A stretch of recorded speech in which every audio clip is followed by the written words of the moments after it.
Feeling mo ba talunan ka? Feeling mo ba wala ka ng pag-asa? Feeling mo ba parang natatalo ka ng kasamaan? Well, yan po ang pinakamalaking lie ni Satan ngayon sa ating mga believers.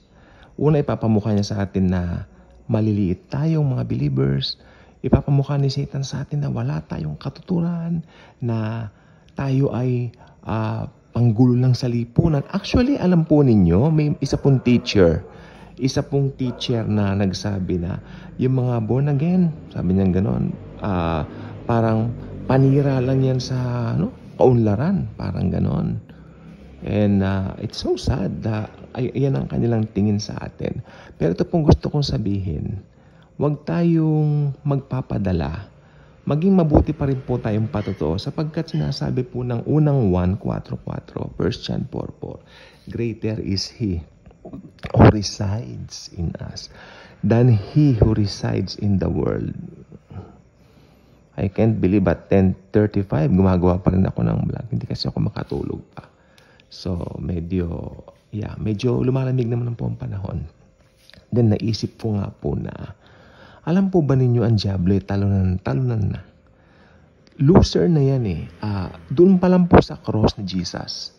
Kaya nang si Jesus po namatay sa cross, talagang naniniwala po ko doon, talagang nalaman ni Satan na bibilang na po ang mga panahon niya, ang araw niya. Nabibilang na, alam niya yan.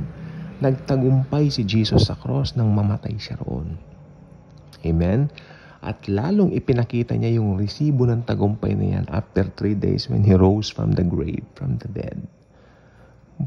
Naniniwala ba kayo na si Jesus namatay ng Friday? Hindi po siya Friday namatay.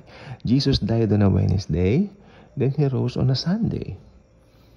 Kasi 3 days and 3 nights according dun sa binanggit ng hula kay Jonas, no? Ayun, so sabi ko po, tayo po mga mananampalataya, mananagumpay na po tayo.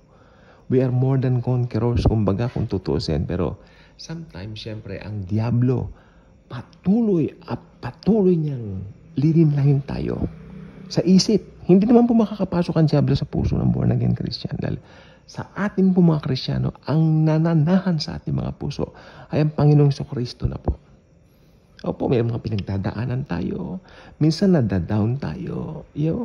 But lahat ng yan, we can do all things through the Lord Jesus Christ who strengthened us and who loved us and gave His life for us.